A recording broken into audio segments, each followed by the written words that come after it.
Et Guillaume, on se dirige donc vers un scénario inédit, celui d'un second tour. Le président sortant, Recep Tayyip Erdogan, et son rival, Kemal Kılıçdaroğlu. Voilà, et ce n'est pas confirmé encore officiellement. Il n'y a pas eu de proclamation officielle des résultats, mais il y a une heure, il restait une vingtaine d'urnes encore à dépouiller. Donc pour ce premier tour, les jeux semblent faits avec donc une avance de Recep Tayyip Erdogan qui, pour la première fois depuis l'instauration du vote du président de la République au suffrage universel, pour la première fois, Recep Tayyip Erdogan n'est pas élu dès le premier tour. Il fait un petit peu moins de 50% avec quand même une certaine avance sur son principal rival, Kemal Kılıçdaroğlu, qui lui fait un petit peu moins que 45%, en tout cas côté législative. Le parti du président, l'alliance présidentielle, a une majorité avec 330 sièges sur 600. Alors Guillaume, vous êtes notre envoyé spécial à Istanbul. Comment réagissait-on ce matin dans la ville à ces résultats ? Alors ce matin, nous avons interrogé des gens dans le centre d'Istanbul, quel que soit leur vote hier et quelle que soit aussi la proclamation officielle des résultats, premier tour, victoire au premier tour ou second tour, on s'achemine plutôt vers un second tour, et bien quel que soit un petit peu les résultats, pour eux, les jeux sont faits. Recep Tayyip Erdogan va remporter cette élection présidentielle. Je vous propose de les écouter. Une fois de plus, rien ne change. La jeunesse était pour Kılıçdaroğlu, mais Erdogan reste président. C'est pas totalement fini. On garde un petit espoir pour dans 15 jours. Mais le président Erdogan a une base électorale et ses électeurs ne voient pas la réalité. C'est pour cela que cela ne change jamais. C'est fini, Erdogan a déjà gagné. J'ai fait le calcul. Il a 49,4%. S'il ne récupère que 15% des électeurs de Sinan Oğan, c'est fini. Et si l'opposition en récupère 85%, cela ne suffit pas. C'est mathématique. Et Oğan ne donnera pas sa voix à l'opposition. C'est un ultranationaliste. Jamais il ne donnera sa voix à une coalition qui fait alliance avec les Kurdes. Lui, il est content.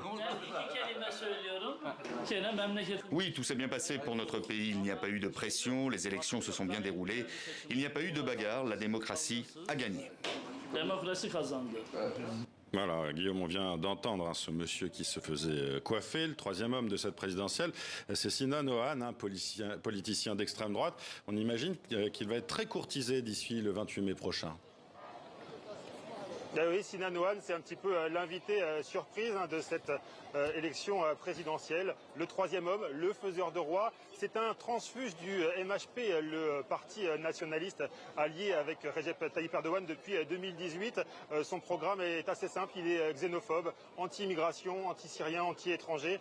Et donc il va être très courtisé ces prochains jours. Il n'a pas donné de consigne de vote, il fait quand même un peu plus de 5% des voix. C'est les voix de ses électeurs qui feront pencher la balance. En effet, comme le disait l'une des personnes qu'on a interrogées, que vous avez entendu tout à l'heure, c'est difficile d'envisager que ces voix se reportent sur l'opposition, puisque Sinan Oğan est viscéralement anti-kurde. Il est inconcevable qu'il donne ses voix à un parti qui est allié avec le HDP, le parti pro-kurde. Alors Guillaume, Recep Tayyip Erdogan, vous l'avez dit, était proche de l'emporter dès le premier tour, selon des résultats presque définitifs, contrairement à ce qu'annonçaient les sondages. Comment expliquer d'ailleurs, Guillaume, que les sondages se soient trompés à ce point ? Oui, parce qu'on répète que pour la première fois, Recep Tayyip Erdogan ne passe pas au premier tour, mais il fait quand même un très bon score, 49,4% des voix à un premier tour. C'est un score assez important, assez remarquable. Et donc, il prouve encore une fois que les sondages en Turquie, les enquêtes de terrain ne sont pas si fiables que ça. Jusqu'à hier, elles donnaient l'opposition nettement en tête par rapport à Recep Tayyip Erdogan. Et finalement, c'est le contraire. Alors pourquoi ? Déjà parce que Recep Tayyip Erdogan a une base électorale très très importante et qu'elle ne bouge pas tant que ça. On disait que le séisme allait changer la donne, que les conséquences du séisme, la lenteur des secours, la révélation de toute cette corruption dans le bâtiment allait vraiment affaiblir Recep Tayyip Erdogan. Ça a été le cas dans les premiers jours du séisme et puis finalement le président a réussi à inverser la tendance, notamment en construisant assez rapidement des villes temporaires de containers et puis en promettant aux populations sur place qu'il y aurait des villes reconstruites d'ici un an. Et finalement, qu'est-ce qu'on voit? Eh bien, dans les grandes villes sinistrées par le séisme, Recep Tayyip Erdogan fait des scores très importants, plus de 60%. Et par exemple, à Kahramanmaraş, qui est déjà un fief de Recep Tayyip Erdogan, les choses n'ont pas bougé. Il remporte 71% des suffrages.